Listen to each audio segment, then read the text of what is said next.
जय श्री कृष्णा प्रिय साथियों। आई होप आपने पिछले वीडियोज़ में महाकुंभ सिद्धांत अवश्य देखा होगा और उसमें आत्मा का स्नान अवश्य कराया होगा। तो आज चलते हैं एक नए वैदिक सिद्धांत पर, जो है मकर संक्रांति सिद्धांत।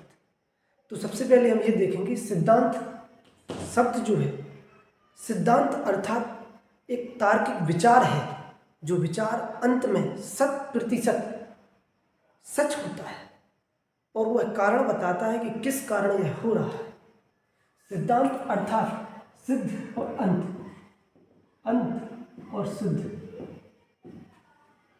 अर्थात जो अंत में 100% सिद्ध है वही सिद्धांत है। यदि आपको सिद्धांत को समझना है तो आपको सिद्धन, गुरसराय के सिद्धन या मड़ोरी के सिद्धन या बेराई के सिद्धन या अनेक हर एक गांव में सिद्धन, जो बाहर विचार जहां पर प्राप्त होते हैं वहां पहुंचना होगा। तो सिद्धांत समझने के लिए उस लेवल पर विचार को पहुंचाना चाहिए कि सिद्धांत सिद्धांत सब कहें, सिद्धांत समझ न सके कोई, और जब सिद्धांत समझन की बेरा आए, सिद्धांत समझाने वाला ना कोई। अर्थात आप जब उस लेवल के विचार पर पहुंचते हैं या अपने विचारों को पहुंचाते हैं, तब आपको समझाने के लिए स्वयं में समझना होगा, क्योंकि सिद्धांत जो शब्द है उसके पीछे वर्ड एक जुड़ा हुआ है, और यदि आप सिद्धांत को समझना चाहते हैं तो उसके पीछे का समझ या आगे का समझ, समझ का सिद्धांत या सिद्धांत समझ, वह समझ या वो विचार होना चाहिए। यदि वह आपके पास समझ है तभी आप सिद्धांत समझ सकते हैं। यदि आप समझ को नहीं समझेंगे तो आप सिद्धांत नहीं समझ सकते। तो आपने पिछले वीडियोस में देखा होगा, हमने आपको महाकुंभ सिद्धांत में बताया था कि जो आत्मा है, आत्मा का मंथन करना समुद्र मंथन ही है। और आपने देखा होगा कि जो जैसे आज मौनी अमावस्या के पर्व में कई हजारों करोड़ों व्यक्ति गंगा जैसे पवित्र जल में स्नान कर रहे हैं, तो पवित्रता के साथ अपने विचारों को आप अवश्य स्नान कराएं, अपने मन को पवित्र विचारों में अवश्य संगमित करें। तो उसमें देवता अर्थात दिमाग और नाक, कान, आँखें, ये सब इंद्रियां अर्थात असुर, इनका जो इनके द्वारा जो मंथन हुआ है, और आत्मा का मंथन ही समुद्र मंथन होगा। हमने पिछले वीडियो में बताया था। चलिए आज आपको लेके चलते हैं एक बहुत ही नए सिद्धांत पर, जो है मकर संक्रांति सिद्धांत। आखिर क्यों हम मकर संक्रांति पर ही लड्डू बनाते हैं, तिली के लड्डू खाते हैं या अनेक कई प्रकार के लड्डू खाते हैं, और अनेक त्योहारों पर क्यों हम लड्डू नहीं खाते हैं? है क्या मकर संक्रांति? तो चलिए मकर संक्रांति या वैदिक,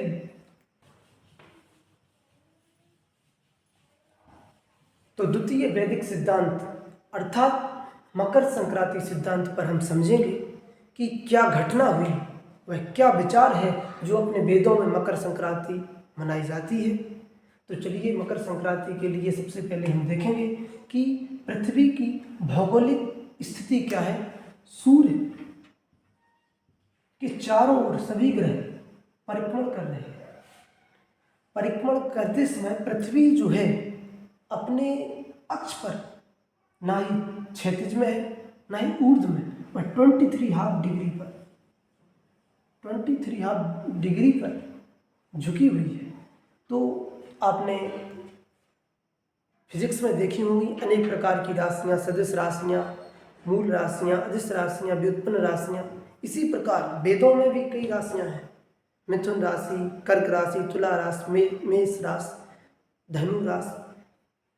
तो इसी प्रकार पृथ्वी पर 2 राशियां उपस्थित हैं। एक आपकी जो नॉर्थ पोल पर है वो कर्क राशि है, और दूसरी आपकी साउथ पोल पर जो है वो मकर राशि है। इसे आप मकर रेखा भी कह सकते हैं। तो जो सूर्य सन रेज हैं, सूर्य की किरणें हैं, वो हमारी पृथ्वी पर पहुंचती हैं, और जब सूर्य की सभी किरणें पृथ्वी के मकर रेखा अर्थात मकर राशि, एक काल्पनिक रेखा, काल्पनिक जो वास्तविक राशि, उस पर पहुंचती हैं, संक्रमित होती हैं, जब सूर्य की सभी किरणें इधर संक्रमित होती हैं तो इसे हम मकर संक्रांति के नाम से जानते हैं। संक्रांति अर्थात संक्रमित होना। आप देखते हैं कि जब पृथ्वी सूर्य के नज़दीक आती है तो वह तिथि होती है अपनी 3 जनवरी। आप देखते हैं जनवरी के माह में उत्तरी गोलार्ध पर सर्दी पड़ती है। किस कारण? क्योंकि जो सूर्य है सभी किरणें दक्षिणी गोलार्ध अर्थात मकर राशि पर पहुंचती हैं, उत्तरी गोलार्ध पर सर्दी पड़ती है। आपने देखा होगा जनवरी के माह में उत्तरी गोलार्ध अर्थात भारत पर सर्दी पड़ती है। तो इस सर्दी के कारण हमारा जो समय अवधि है कार्य करने की अर्थात डे जो है वो 10 आवर 10 घंटे का दिन होता है। वहीं आप दूसरी ओर जाएंगे तो इस घटना को कहते हैं उपसौर, 3 जनवरी। और जब पृथ्वी निरंतर अपना परिक्रमा करती है तो दूसरी ओर पहुंचती है पृथ्वी। तिथि होती है जो आपकी होती है 4 जुलाई, इसे कहते हैं अपसौर। तो देखते हैं कि जो उत्तरी गोलार्ध है इस पर सभी सूर्य की किरणें पहुंचती हैं और इधर गर्मियां आ जाती हैं। अपन कहते हैं गर्मी पड़ने लगी है 4 जुलाई, और आपका जो डे है वो हो जाता है 14 घंटे का। तो बात ये होती है कि जब 10 घंटे का दिन होगा तो आप कार्य कम करेंगे। कार्य जब कम होता है तो आपकी ऊर्जा कम होने लगती है, और ऊर्जा शरीर में कम बनती है लेकिन बाहर बहुत ऊर्जा उत्सर्जित होती है। जैसे कि आपने देखा होगा सर्दियों में हमारे मुंह से भी भाप निकलती है, इलेक्ट्रॉन ज़्यादा मुक्त होते हैं, इस कारण हमारे शरीर पर भी फफूंदा छूटने लगता है और चेहरे पर सफ़ेदी आ जाती है। आपने देखा होगा आपका कलर थोड़ी चेंज होता है सर्दियों में। जो डार्क व्यक्ति हैं वो ज़्यादा डार्क हो जाते हैं, जो बीच के व्यक्ति थोड़ी फेयर हो जाते हैं, क्योंकि जो अपना इलेक्ट्रॉन है वो उत्सर्जित हो जाता है।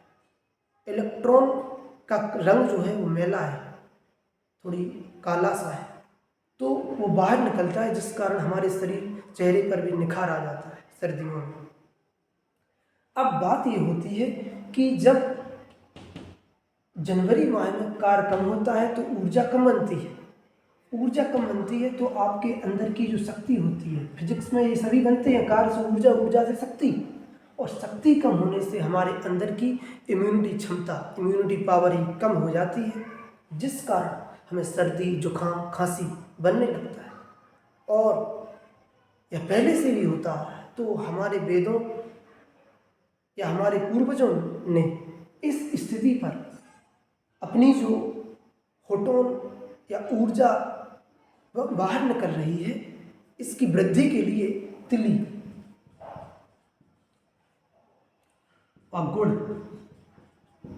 के लड्डुओं को बनाने के लिए प्रेरित किया, जिससे हमारी ऊर्जा निरंतर बनी रहे और कार्य होता रहे, और कार्य कम हो फिर भी ऊर्जा बनी रहे और हमारे अंदर जो इम्यूनिटी पावर है वह बनी रहे।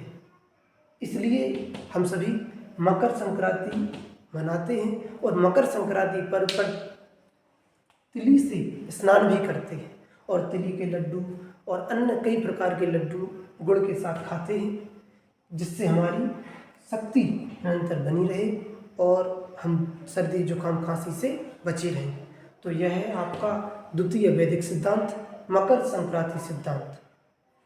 तो वीडियो को देखने के लिए बहुत बहुत हार्दिक आभार। मिलते हैं अगले वीडियो में एक नए सिद्धांत, एक नए जोश, एक नई ऊर्जा के साथ। आप सभी का बहुत बहुत हार्दिक आभार। Thank you everyone. जय श्री कृष्णा, जय श्री राम।